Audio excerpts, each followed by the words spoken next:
Baju Melayu dewasa komen satu set RM15 je tak percaya kau menengok ni ha.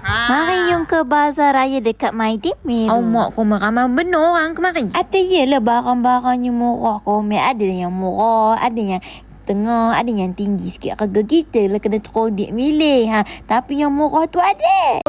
Baju kurung orang besar RM1.30, RM2.50. Komen nak apa lagi sini? Komen nak baju kurung senondong dengan laki komen ada. Komen nak baju kurung senondong dengan anak komen Baju ada. raya senondong satu keluarga pun ada ni ha. Nak kurta komen kabur je nak saiz apa. Sini sampai 7XL saya memang ada. Ini 7SL. 7XL.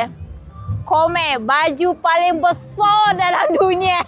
Tak ada. Ini 7XL. Kalau komen nak sini ada. RM50 je komen. Mana nak dapat Baju sini? kurta 7XL RM50 je komen. Macam-macam kalah. Baju t-shirt budak-budak pakai hari pakai jalan ada sini komen. Baju tidur ada buat pakai malam raya RM15 je. Udah tengok baju kita tengok tudung pula.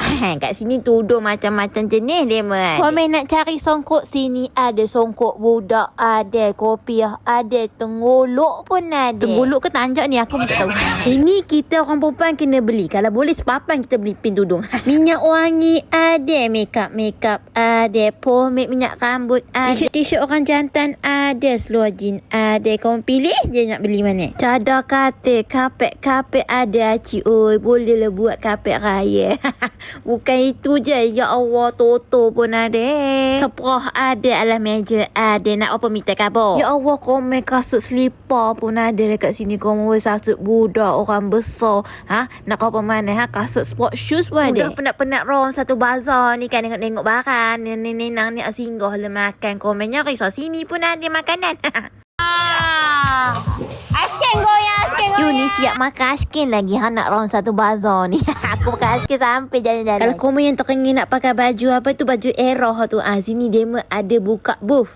Bolehlah pilih mana yang berkenan. Men dah dekat-dekat 10 malam terakhir ni komen boleh wakaf Al-Quran serendah RM10. Sini pun ada tempat untuk wakaf Al-Quran. Al-Quran ni memang untuk wakaf je. Memang tak boleh dijual. Komen pada yang nak datang belilah kalau leras.